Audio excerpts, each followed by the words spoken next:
অথচ আপনার শক্তি আছে, আপনি করতে পারেন কাজ, চাইলে কাজ করতে পারেন।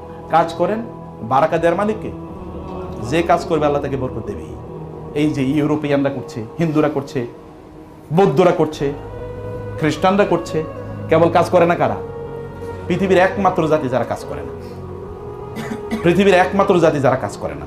অথচ কাজ করা আল্লাহ তাআলা তাদের উপর ফরজ করে দিয়েছেন, অন্য কারো উপর কাজ করা ফরজ না, কিন্তু এদের উপর কাজ করা ফরজ। আর এই জাতিই কাজ করে না। ফজরের নামাজ পৃথিবীর কারো উপর ফরজ নাকি? কিন্তু আমাদের উপর ফরজ। কোথায় ফরজ? জামাতে গিয়ে পুরুষদের জন্য। পুরুষ ঘরে নামাজ পড়লে হবে নাকি?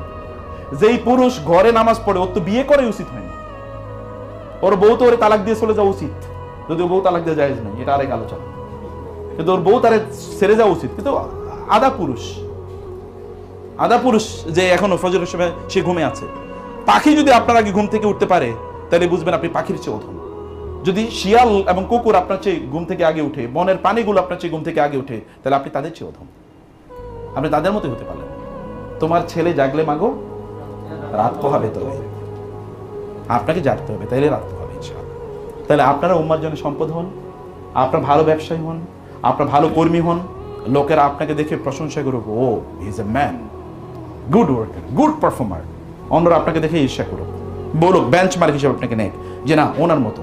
আপনি মার্কেটিং সম্পর্কে পড়াশোনা করেন, প্রচুর পরিমাণ ইউটিউবে ফ্রি ভিডিও আছে, প্রচুর শুনুন কি করতে হবে, প্রচুর প্রচুর ব্যাপক পরিমাণ। সময় নষ্ট করবেন না।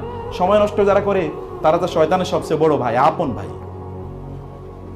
অন্যরা তো শয়তানের খাদ্য ভাই, কিন্তু এরা শয়তানের আপন ভাই। ইন্নাল মুবাযযিরিনা কানু ইখওয়ানা শায়াতিন। শয়তান একবার তার মজমাকে নিয়ে বলছে যে আমরা মানুষের পথভ্রষ্ট করতে চাই, কেমনে পথভ্রষ্ট করতে পারবো বলো।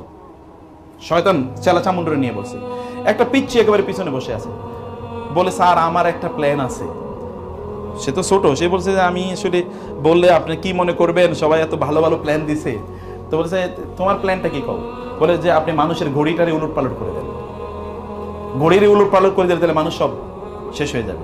বলে মানে কি? আমি তো বুঝি নাই, ঘড়ি উলট পালট করে দেয় মানে কি? বলে তার টাইমগুলো এলোমেলো করে দেন, কখন ঘুমাবে, কখন উঠবে, কখন খাবে, কখন কাজ করবে, কোনো কিছু যেন ঠিক মতো না চলে, এটা করে দেন। তাহলে দেখবেন এগুলো সব পাগলের মতো ঘুরতে থাকবে। বলে তুই তো ভালো আইডিয়া দিছিস, তোর এখন কি দেওয়া হোক, নোবেল প্রাইজ দেওয়া হোক। এবং ওই আইডিয়াতে এখন সারা পৃথিবীর মানুষ চলতেছে, মুসলমানরা সবচেয়ে বেশি চলতেছে ওই আইডিয়া অনুসারে। দেখেন আপনার কোনো টাইমিং ঠিক নাই, আপনি বলতে পারবেন না যে আমি ডেইলি সকালে ঘুম থেকে উঠি। আপনার তো সেলসম্যান আপনি বা এসআর, আপনি সিদ্ধান্ত নেবেন সকাল 10টার আগে আমার সেলসের সকল কাজ শেষ, এরপরে আমি ফুরফুরা ভাবে চলবো সারাদিন। এইটা আপনাকে সিদ্ধান্ত নিতে হবে। তাইলে দেখেন আপনি see the change, you do it for 1 to 3 months 4 months and you see the changes in your life.